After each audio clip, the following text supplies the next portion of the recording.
जय हिंद दोस्तों। आज की इंस्टेंट ब्रेकिंग अपडेट केंद्रीय कर्मी पेंशन और सैनिक खबरों में सबसे पहले बात करेंगे।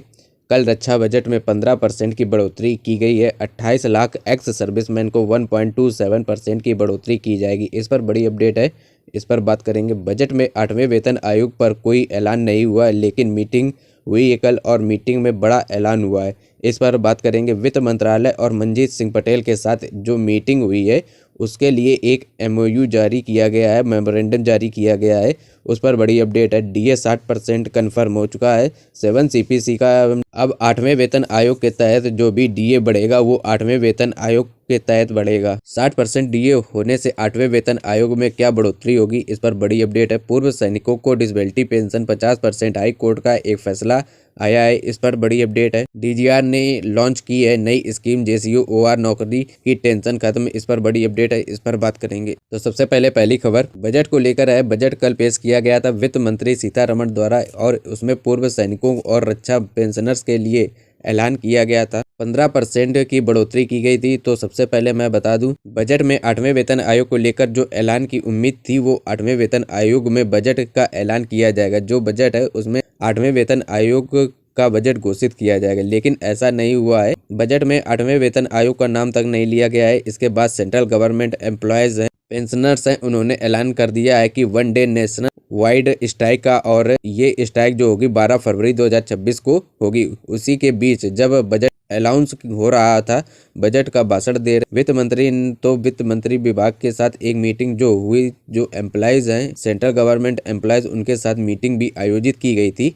और ये मीटिंग जो है डॉक्टर मनजीत सिंह पटेल और उनके साथ वित्त राज्य मंत्री माननीय पंकज चौधरी जी हैं, उनसे मुलाकात कर OPS बहाली मुद्दे पर गुजारिश की गई और संगठन द्वारा 15 सदस्य एक्सपर्ट कमेटी और भारत सरकार के वित्त सचिव साहू के साथ मुद्दे पर हमारी बैठक करवाई गई, जिससे देश भर के 98 लाख कर्मचारियों के लिए समाधान पर समर्थक बातचीत की जा सके। जो माननीय पंकज चौधरी जी के साथ मीटिंग हुई थी, उसके बाद उस मीटिंग में कहा गया है कि हमारी बैठक 15 सदस्य एक्सपर्ट कमेटी की बैठक भारत सरकार के वित्त सचिव के साथ की जाए, इससे हम अपनी बैठक में मांग रख सकें। उन्होंने 98 लाख केंद्रीय कर्मचारियों के समाधान के साथ समर्थक बातचीत के लिए कहा है। इसके लिए एक मेमोरेंडम भी दिया है, वो मेमोरेंडम भी आपको दिखाएंगे। इस संबंध में एक ज्ञापन भी सौंपा गया है, जिसमें OPS की बहाली के साथ साथ 8वें वेतन आयोग को शीघ्र लागू करने के लिए अनुरोध किया गया है। माननीय मंत्री जी ने OSD साहब को अग्रिम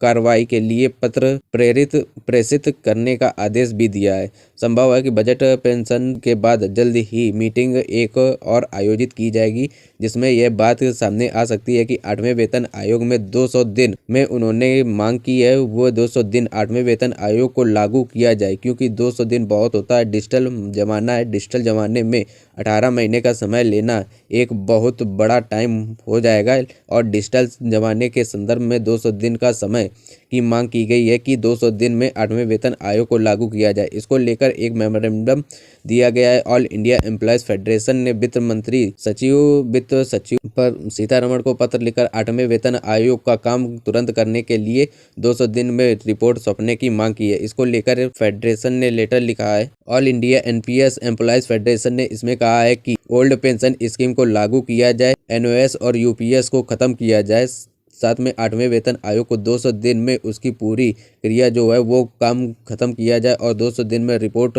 प्रस्तुत करके लागू भी किया जाए, क्योंकि 200 दिन पर्याप्त समय है और इसको लागू किया जाए। ये जो मीटिंग हुई थी और जल्दी ही दूसरी मीटिंग आयोजित की जाएगी। साथ में मीटिंग में कोई ऐसा आश्वासन नहीं दिया गया है कि 8वें वेतन आयोग में 200 दिन में लागू किया जाएगा। तो इसके लिए एम्प्लॉयज़ 12 फरवरी को नेशन वाइज स्ट्राइक करेंगे, यानी कि जितने भी कर्मचारी हैं इस समय काम कर रहे हैं वो एक दिन 12 फरवरी को हड़ताल करेंगे। जो जितने भी केंद्र सरकार के कर्मचारी हैं वो अपना ऑफिस बंद रखेंगे। एक दूसरी सबसे बड़ी अपडेट है, 8वें वेतन आयोग का जरूर ऐलान नहीं हुआ है, लेकिन 8वें वेतन आयोग के अलावा जो पूर्व सैनिक हैं, डिफेंस पेंशनर्स हैं, उनके लिए एक अच्छी खबर है। Marginal scheme of 1.27% in outlay for defence pensioners, यानी कि जो डिफेंस पेंशनर्स हैं उनके लिए 1.257% की बढ़ोतरी की गई है।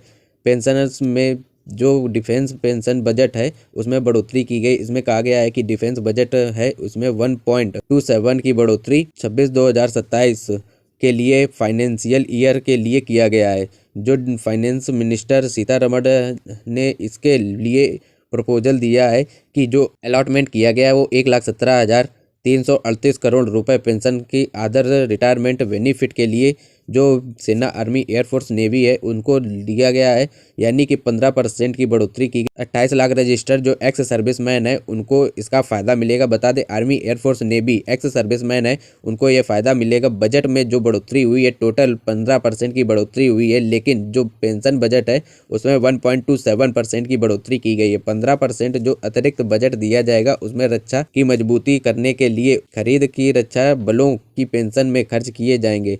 जो ऐलान जरूर इसमें किया गया है, लेकिन जो बढ़ोतरी हुई है वो पेंशन में सैलरी की बढ़ोतरी हुई है, 1.27% की मात्र बढ़ोतरी हुई है।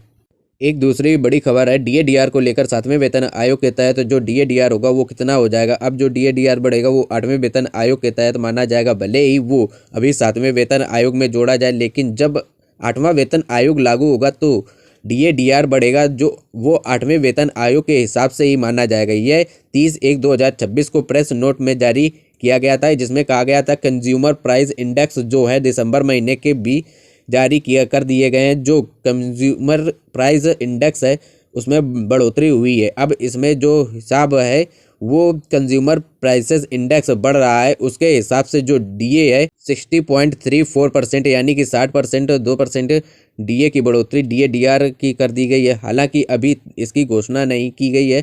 सरकार के जो आंकड़े आए हैं उस हिसाब से आपको बता दें कि 2% इस बार जो डीए-डीआर होगा वो दिसंबर तक बढ़ेगा 2025 का। इसके बाद 1 जनवरी 2026 से जो डीए-डीआर बढ़ेगा वो 7वें वेतन आयोग तब तक काउंट किया जाएगा जब तक 8वां वेतन आयोग लागू नहीं हो जाता है।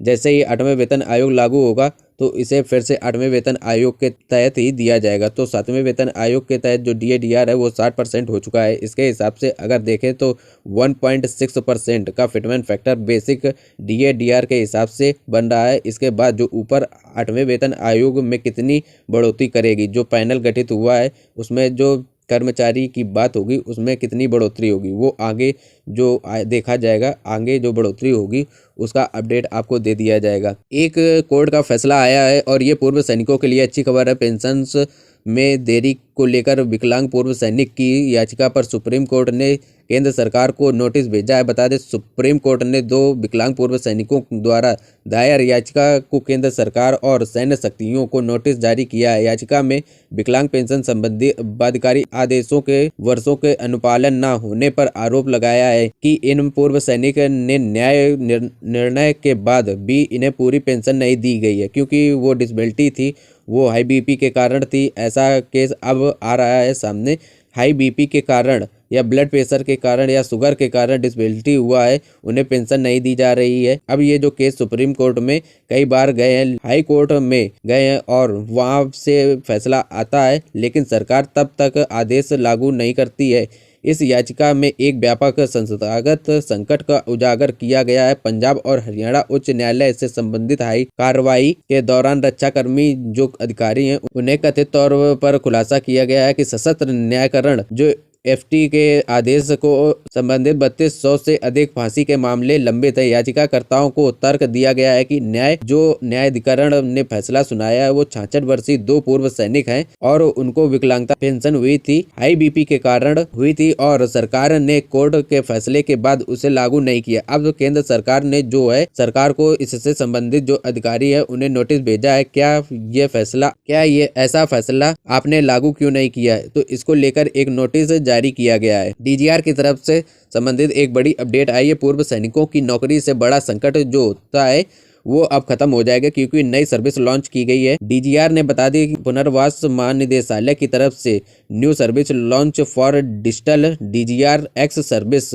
में सिक्योरिटी सर्विस जो एक्स सर्विसमैन सिक्योरिटी सर्विस है उसके तहत नई सर्विस लॉन्च की है। अब इसके तहत जो पूर्व सैनिक को रोजगार है उसमें आसानी मिलेगी, क्योंकि डीजीआर ने सर्विस लॉन्च की है। इसमें एक जो सर्विस सिक्योरिटी सर्विसेज है अब वो डीजीआर के डायरेक्टर इम्पैनल हो सकती है। अब डीजीआर की डायरेक्टर इम्पैनल होगी तो उसके लिए डीजीआर में जाकर इनको रजिस्टर करना होगा। पहले ये इम्पैनल होने के लिए बहुत कागजी कार्रवाई होती थी, अब ऑनलाइन इम्पैनल हो जाएंगे और इसके बाद जो एक्स सर्विसमैन को जो नौकरी काफ़ी ऑफर मिलेगी, क्योंकि अब डायरेक्टर कंपनी अब जार में इम्पैनल हो सकती है। इसके तहत स्कीम लॉन्च की और इसमें डिटेल भरने के लिए कहा गया है। जो ईएसएम सिक्योरिटी सर्विसेज इम्पैनल होना चाहती है वो इम्पैनल हो जाएगी। इसके बाद जो पूर्व सैनिक होंगे उसमें उनको उसमें ले लिया जाएगा। ऐसे में पूर्व सैनिक के लिए वैकेंसी निकाल ली गई है, क्योंकि पैनल जो सिस्टम है उसको चेंज कर दिया गया है। अब जो एजेंसी होगी वो अब डायरेक्ट इम्पैनल होकर अपना काम करेगी और पूर्व सैनिकों को इससे संबंधित रोजगार मिल जाएगा। तो ये अच्छी खबर है पूर्व सैनिकों के लिए। नई जो डीजीआर की तरफ से लॉन्च की गई है वैकेंसी, इसमें आप फ़ायदा ले सकते हैं। Thank you everyone.